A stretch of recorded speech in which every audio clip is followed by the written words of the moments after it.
Now we've got a general purpose board.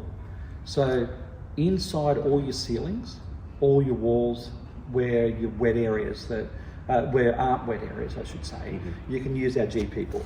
This is our general purpose board. I'm sorry, some guy dropped in to pick up some rock wool that we make as well. So that's us. That's us. So otherwise, hang on, we've got a piece over here. Here we go. Let's pick this up. So this is our GP board.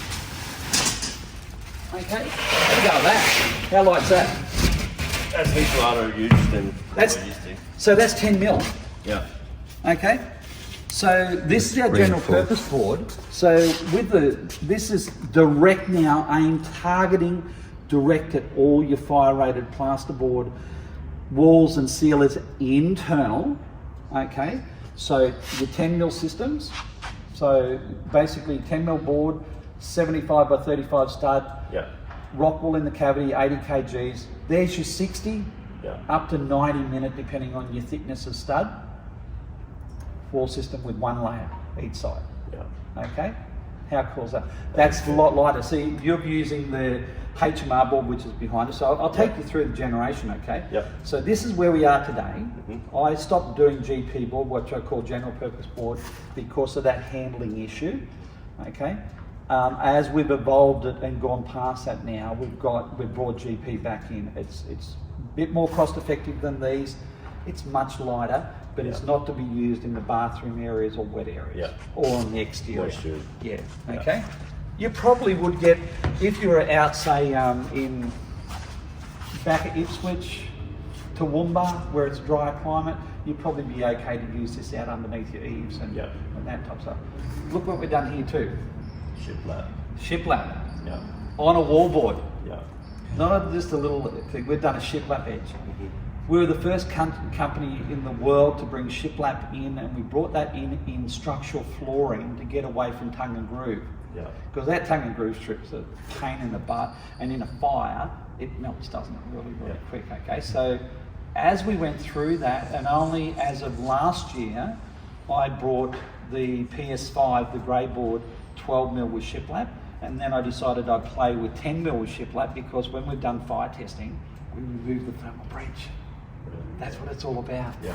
So you know how you're doing your back blocking with your recess? Yeah. Don't create a straight pass. You don't have to do that. You don't have to do that, Yeah. So again, from a trade perspective, I'm trying to do what? I'm trying to reduce your amount of time and labour on site. Yeah. So I'm not just making a board, I'm wanting to make Which makes it more cost effective. That's right, yeah. Cost effective and performance. Yeah. Yeah, so the it's you can see here they get damaged, so you just cork up, you know, anything like that. Or if you had a really bad board on site, somebody drove the ute into it or something, then you just throw it back along behind it. Just like plasterboard, really. That exactly the same, yeah. So, but that's what it's like. It comes up nice. You can see it's nice and smooth. Yeah. But I was really stoked when we brought this in. Yeah. It's you know, and it's 10 mil as well. You can really replace it, like, because in Australia we have 10 mil for everyone watching at home. 10 mil plasterboard is our most common plasterboard, and this can, you know, go right up next to it. Yeah. Well, we've done this also in the 3 ranges as well for 10 mil. Yeah. So we've done this in general purpose board. So you imagine running up into your bathrooms or wherever you've got any bracing ply, step out. And if you've got a 10 mil bracing ply step out, you're going to bring a 10 mil board straight up to it. You've got no step out. Yeah. Okay. We are hoping to have the information from the universities documented so well that we should soon be able to say that you don't need bracing ply. How good would that be? Yeah. Okay. Yeah. So you'll be able to go through the whole home with Rescom, internal and outside, and the whole home is braced. Yeah. How good's that? Right? That would be a big saver. Yeah, it's huge. So that's our GP board. No, I didn't know you had GP board. Yep, no, it's mainly because we do ask the question, where are you going to use the product? Yeah, yeah. If we went next door, they're not going to ask you the question where you're going to use the product. No, yeah. Okay? Again, going back to starting the company, being in the building industry, I take an attention to working with the people I'm with. That's been the attitude of the company all the way along. Okay? So because it's too easy just to sell something and then abandon those people that have got it. Yeah. So, and I know that the cost of going back and fixing something for you guys. Yeah. Okay. So I went, nah, let's ask the question. And as we go through it, then also let's look at what magnesium cement boards are done in the world over the last 45 years. Okay. So remember, it was around before I come about. I was getting product Owen Mead for me, but I found all the nuances of the issues with the product. And again, also knowledge, imparting the knowledge to the person that wants to use it. Why am I going to use it? It's a great product, but now it's shit when it's on the building site. So we had to change it, didn't we? Yeah. I'm using that, but I've got problems when it's saturated in water. Okay, so what's that issue? So they're the processes that we had to attend to. Yeah. Not just ignore and show a blind eye like the industry done. Okay, so as we went from GP, because that was really all that was available in the world 15 years ago, was the packing type strip one, which very average. I've got videos where people have bought rubbish stuff and it's peeled apart and various things like that. Okay, not from our perspective, but inferior materials. So I went, no, that's not acceptable. It's just not acceptable in any language. Okay, so how do we go and where do we go? So we went from the GP and having the problems. We got it working well. This was, you might as well say, first generation, second, third, fourth. This was our sixth generation of board, and we call it HMR. In between this, we had a blue board. So the difference was white, blue, then green. And the various of that changes in density.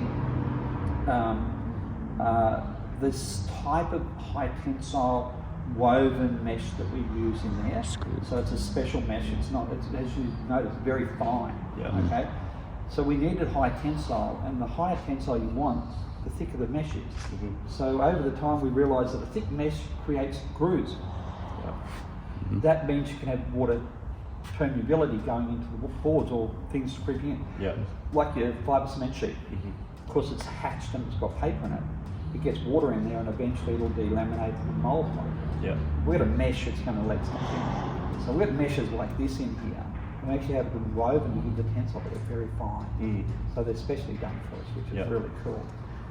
Then we also then wanted to go into the American market in 2014. And a gentleman by the name of Ted DeVitt, very well known in America, very well respected in America. He was the man that wrote the only industry standards for magnesia cement board in the world. So he wrote that. And he was also the overseer of our company going into America through Codemark. And he said back then, don't bother coming, Steve. Right, what for? We passed New Zealand testing, we passed Australian testing.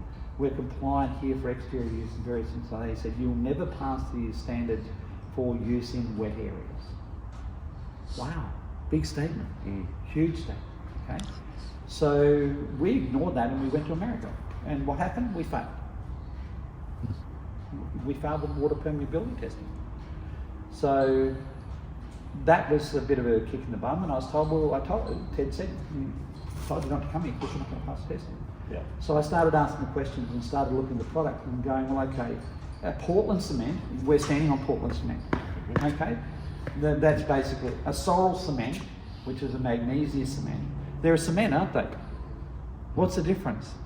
It's just ingredients. One's a mud cake, the other one's a sponge cake, okay? So they're two different ingredients. So we've got Portland cement and we've got magnesia cement. Magnesia cement is 10 times stronger than Portland cement.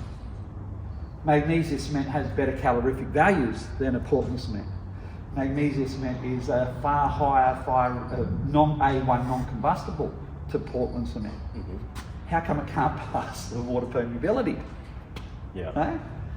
So we found out why, and that is when they make the Portland cement boards that we know, part of their production at the other end of the production is they spray a dispelling compound on top of the board. Hard. Okay, it's a cheats way of doing it, but it's part of it's considered part of the production line. Yeah. We don't do that. Okay, it's because when you read the MSDSs and storage and handling documents for fibre cement sheet boards, it will tell you that you have to maintenance it, you have to prime it and seal it as soon as you put it up. Yeah. Who does that? We do. You do? Yeah. That's fantastic, you do. but tell me if the others. Yeah, no. What about the zero line boundary buildings going up? They put the fibre cement sheet boards, bang, it's nailed on, and it's not sealed. Someone else's job. No, they're being told it's already sealed. Yeah. Which they are correct. It has been sealed, but there is a installation process that you should do with it. Then there's a maintenance program that's required for it. Every 6 months it needs to be rechecked, every 12 months it needs to be resealed, those type of things. Yeah. But nobody reads them. Our manufacturing, at that stage then, we'd gone into our own manufacturing, so no longer OME, because we're too much intellectual property at risk, too much, the manufacturers didn't want to spend the money on the raw materials that Rescom wanted to use. They didn't want to, they couldn't see the reasoning for spending the extra money on the higher grade raw materials, the higher grade mesh and all that, because they're not in the marketplace dealing with you. Yeah. They're just manufacturing. Yeah. Okay. So I've ended up getting my own partnership and 25% ownership of our own facility. So that was a game changer for our company worldwide. It was really, really cool because we got to do things we couldn't do with other facilities. We got to break things and bust things and change things. And we passed the American standard with them. Yeah. Because we basically understood what the other industry was doing, and one of the technicians that was working with us at the time told us. We then worked with a company overseas in Germany. We formulated a formula with them. We added that formula into this board that you see here today. We sent it to America and we passed. We're the first magnesium cement in the world to pass exterior and wet area use.